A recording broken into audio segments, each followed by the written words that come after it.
नमस्कार। आज की कहानी है रिश्ते। रिश्तों में सिक्के का एक पहलू ऐसा भी। सौम्या की शादी के कुछ साल पहले उसकी मां की मृत्यु किसी लंबी बीमारी से हो गई थी। मायके में बापू व भाई भाभी की छोटी सी दुनिया थी। उसके घर की अच्छी रेपुटेशन होने की वजह से उसकी शादी अच्छे खाते पीते घर के पढ़े लिखे लड़के रौनक के साथ हो गई। बचपन में माँ से मिले अच्छे संस्कारों के कारण वह मायके का मोह छोड़कर दिल से ससुराल वालों को अपना लिया। वह अपनी माँ व बहन ना होने से सास को माँ की छवि में व ननंद को बहन की छवि में देखती। जब वह शादी करके ससुराल आई तो उसकी सासू माँ ने कहा, देखो सौम्या, हमारे यहाँ बहू व बेटी में कोई फर्क नहीं समझा जाता। मेरी एक बेटी ससुराल गई तो तुम दूसरी बेटी बनकर इस घर में आ गई हो। सौम्या बहुत खुश होकर बोली कि मम्मी जी, मैं बहुत खुशकिस्मत हूँ कि आपने मुझे बेटी का मान दिया। मैं भी आपको अपनी माँ की तरह समझूंगी। फिर कुछ रस्मों रिवाज के बाद एक सप्ताह के लिए हनीमून पर चली गई। वापस आने के बाद मम्मी जी बोली कि बेटी, आज तुम आराम कर लो। ठीक है माँ। सौम्या बहुत ही प्रसन्न थी। वह अपनी किस्मत पर नाज कर रही थी कि उसे इतनी अच्छी सास मिली है। दूसरे दिन सास ने सौम्या को कहा कि आओ बेटा, मेरे पास बैठो, तुम्हें इस घर के काम काज के बारे में थोड़ा बता दूं। बेटी, कल सुबह 6 बजे उठकर मटके के साथ बाल्टियां व टब में पानी भर लेना, क्योंकि यही पानी आने का समय है। बाद में सबके लिए सुबह की चाय वह कॉफ़ी बना देना, वह नाश्ते में परांठे के साथ जूस निकाल देना, वह और हाँ, अपनी पसंद की भी एक और चीज़ बना लेना। बस ज़्यादा तकलीफ नहीं करना, ये बहुत है। मालूम है ना बेटी, आजकल काम वाली कितना गंदा काम करती है। सुबह तो वह झाड़ू पोछा कर देगी, लेकिन एक बार शाम को फिर से झाड़ू लगा लेना। अब मेरी बेटी के होते हुए क्यों टेंशन करूं? तुम तो मेरी प्यारी बेटी है। नाश्ते के बाद घर को झाड़ा पोछ कर नहा लेना, व उसके बाद सबके लिए लंच बनाकर सबको खिला देना। बाद में किचन साफ करना व बर्तन धोकर शाम के लिए खाने की तैयारी करके आराम से लेट जाना। आखिर मेरी बेटी थक गई होगी ना।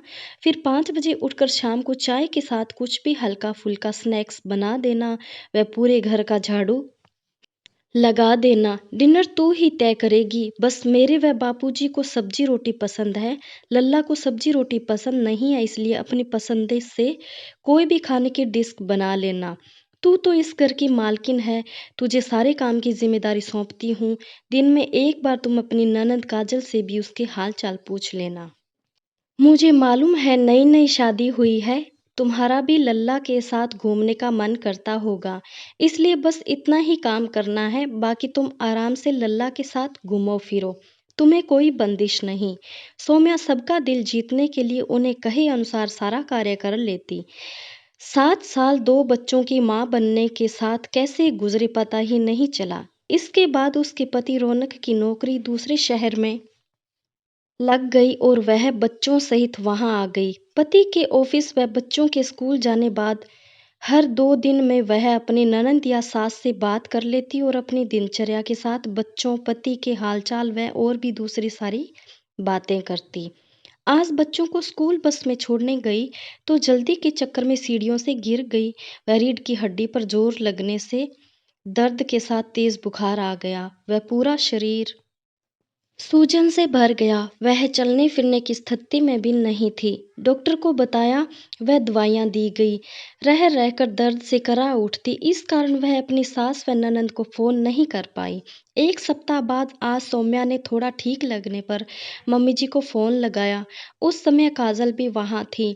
वह कुछ बोलती उसके पहले ही उसकी सास व काजल ने बोलना शुरू कर दिया कि लल्ला तो नौकरी में व्यस्त रहता है, इसलिए तुम्हारी जिम्मेदारी बनती है कि तुम समय पर फोन कर दिया करो।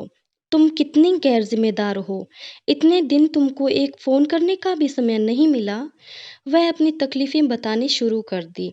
जब उसने अपनी हालात बताई तो उसे हाल चाल पूछना तो दूर, बल्कि ये बोलना कि हमारे भी शारीरिक तकलीफें चलती रहती है, चाहे तो तुम लेटे लेटे भी फ़ोन पर बात कर सकती थी।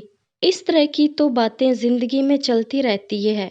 यह सुनकर सौम्या के आंसू निकल आए। आज से उसे लगा कि अपनी माँ व सास में कितना फ़र्क है। वह तो माँ समझकर उन्हें फ़ोन लगाती, पर उन्होंने अपनी बेटी समझकर कभी तकलीफ़ महसूस नहीं की। सौम्या एकदम असहज हो गई। थोड़ी देर बाद में वह कुछ सहज होकर अपनी सास से बोली कि मम्मी जी, आपने मुझे बेटी कहकर पुकारा, आपकी बहुत मेहरबानी है। पर अब मैं चाहती हूँ कि मैं बहू ही बनकर रहूँ, मुझे बेटी नहीं बनना। और सौम्या ने फ़ोन रख दिया।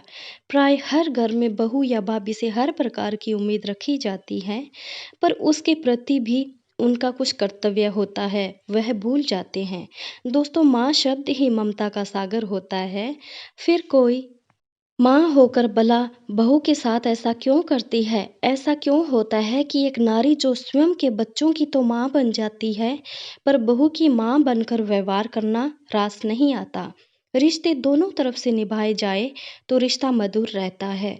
हमेशा बहू या भाभी से ही फ़ोन की उम्मीद करना गलत है। यदि बेटा और बहू दोनों की गलती होती है तो भी यह कहकर कि मेरा बेटा तो ऐसा नहीं है, ज़रूर बहू के कहने में आकर किया है, और सारा इल्ज़ाम बहू पर मढ़ दिया जाता है। बेटी समझना और बेटी होना दोनों में काफ़ी फ़र्क है। बहू को ही सारा दोष देना भी तो वाजिब नहीं है। बहू को कहने में तो बेटी बोलते हैं, पर क्या वाकई में उसे अपनी बेटी की तरह उनको मानते हैं? क्या बहू को अपनी बेटी की तरह उसे मान देते हैं? ज़रूरत है बहू व बेटी के प्रति बनाई धारणाएं बदलने की। अगर सास अपनी बहुओं को बेटियों का मान देती है, तो बहुएं भी अपनी सास को माँ का मान देगी। हम जैसा करेंगे वैसा ही हमारे साथ होगा। धन्यवाद।